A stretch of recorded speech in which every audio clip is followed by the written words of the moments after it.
आप सब आजाद है अपनी मस्जिदों में जाने के लिए और किसी भी और इबादतगाह में जाने के लिए। मारा वो तूने दाव के दुश्मन भी गए मार।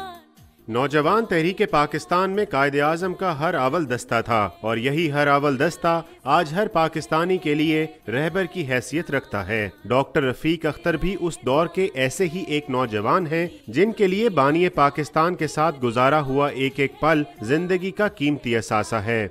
लड़कों के साथ घास पर बैठ जाते थे, इर्द गिर्द राउंड होते थे और बात तो ये उन्हें में मुझे फिर 13 मैंने बताया ना कि 13 मरतबा वो लाहौर में इस्लामिक कॉलेज में आया। डॉक्टर रफीक अख्तर को 1940 में इकबाल पार्क में हुए उस मुकालमे का एक एक लफ्ज इस तरह याद है जैसे अभी अभी उनकी बात बाबाए कौम से हुई हो।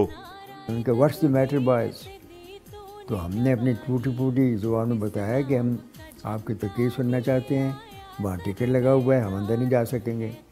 उन्होंने 12 उनको हिदायत की जो मुंतज़मीन थे इनको जाने दिया, जितने नौजवान हैं सबको जाने दिया। रफीक अख्तर कहते हैं कि मोहम्मद अली जिन्ना ऐसी शख्सियत थे जिनसे मुसलमानों के साथ साथ हिंदू रहनुमा भी मुतासिर हुए बगैर ना रह सकते थे। जरूरत इस अमर की है कि उनके फरमुदात पर अमल पैरा होकर पाकिस्तान को हकीकी मानों में इस्लामी फलाही रियासत बनाया जाए। कैमरामैन फारूक अहमद के साथ उमर फारूक, डॉन न्यूज़, लाहौर। यूं दी हमें आजाद की दुनिया हुई हैरान, है कायदे आज़म तेरा एहसान